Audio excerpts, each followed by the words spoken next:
Our next house does things I'd never thought possible with its simple materials in the most unexpected of guises. Damien Burrows has found our next long lister on this traditional suburban street in Surrey.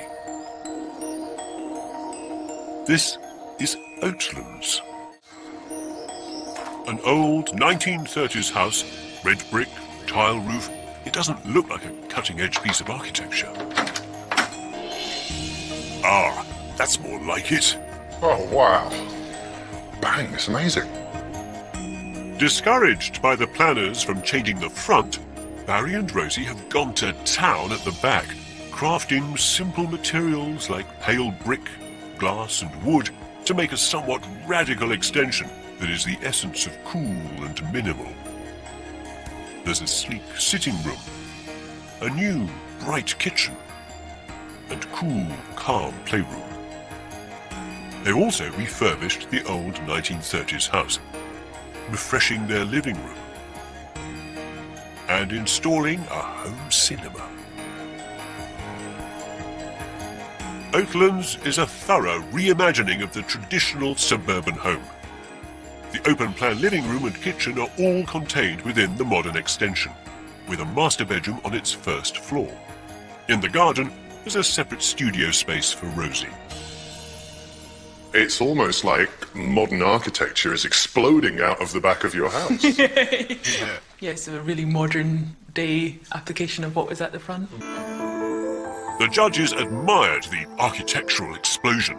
They said the pale bricks gave the house a sculptural quality and praised the delightful series of spaces inside, illuminated by skylights and by walls of glass, through which the interior concrete floor seems to flow out into the garden. Here, you've got a very clever detail, and all I can see is just the way that it slices through the vegetation.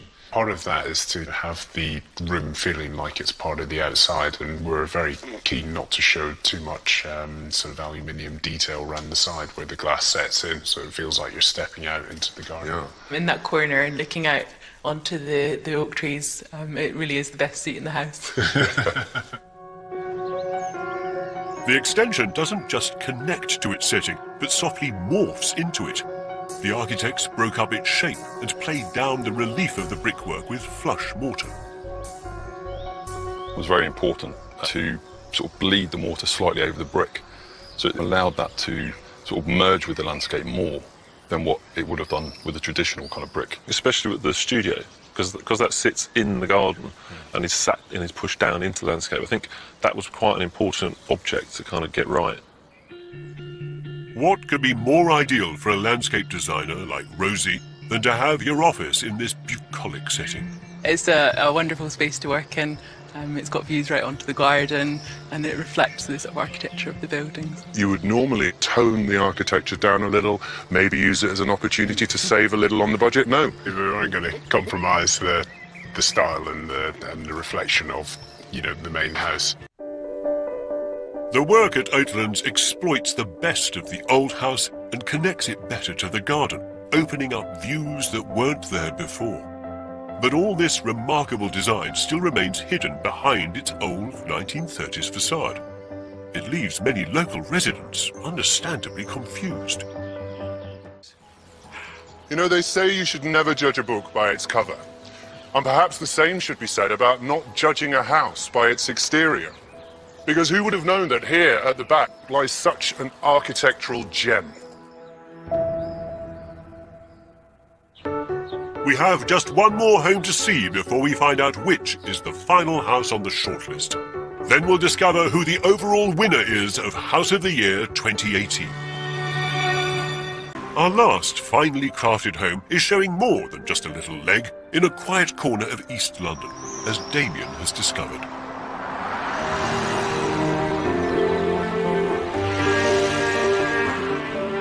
This is the maker's house. It has daring flashes of plywood and naked steel supports on the outside. Inside, there are acres of exposed joists that run through the ground floor from the living room down to the kitchen and through the whole upstairs too. This house puts the materials it's made with on show. Set over 4 floors, the maker's house has a split-level living room and a kitchen at lower ground level. On the first floor, there are 2 bedrooms with ensuite bathrooms and 2 more bedrooms on the second floor. Oh, and there's a cinema room in the basement. The architects who made the marvellously eccentric maker's house are the husband and wife team of Sophie Goldhill and David Liddicote. Yeah. The first thing that strikes you is the materials. This great big steel column and the bronze elements that are coursing through the brickwork. And we're stood here looking at this wonderful house, and I can't help but overhear the seashells crunching underneath my feet. Yeah. Well, most people would have normally put gravel or slate down. It's a totally incongruous thing, isn't it? We just sort of saw them piled up and wondered, could we use them? Wow. And you can. I think they're a really nice addition to the house. If you think seashells are out there... Oh, this space is incredible. The inside is a madcap collection of exposed, finely crafted materials. Long Danish bricks have been combined with everyday curbstones. Structural braces are exposed like decorative tracery. And the majestic steel frame is celebrated. This looks effortless. It certainly wasn't.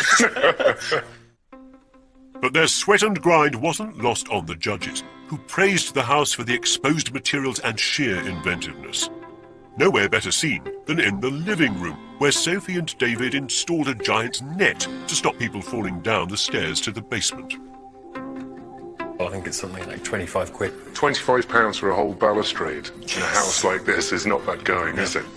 The giant bargain balustrade was originally going to be glass, but Sophie and David changed their minds. They adjusted lots of things as they went along, moving windows, enlarging roof lights, and supersizing the patio doors. Not that it's ever easy to wrangle a new building in dense built-up areas like this. To squeeze their house into its tight space, Sophie and David angled the roof so as not to block their neighbour's light. And to cover their giant mansard half roof, they needed a flexible material. Zinc. It comes on a roll. It can be cut to any length, crimped and shaped to the building. The zinc roof was one of the most expensive components, but by doing a lot of the work themselves, Sophie and David were able to save money. On the first floor, they reused and restored an old wooden parquet floor from an old bus depot. It arrived looking very old. I think Sophie and David have crafted a breathtaking piece of architecture here, one they were planning to live in. However, once they were expecting their second child, they decided to leave London and put the house up for sale, which sold quickly to Abhishek and Valentina after just 6 weeks on the market. You're looking at this incredible space that had wonderful materials that made me feel really comfortable immediately. The fact that it feels a bit raw is what we like. And as soon as we came in, we're like, love it. Making it up as you go along isn't usually the recipe for success when you're doing your own home. But David and Sophie's approach has produced something brilliant, extraordinary even. A house that's innovative, beautifully crafted, and an absolute delight.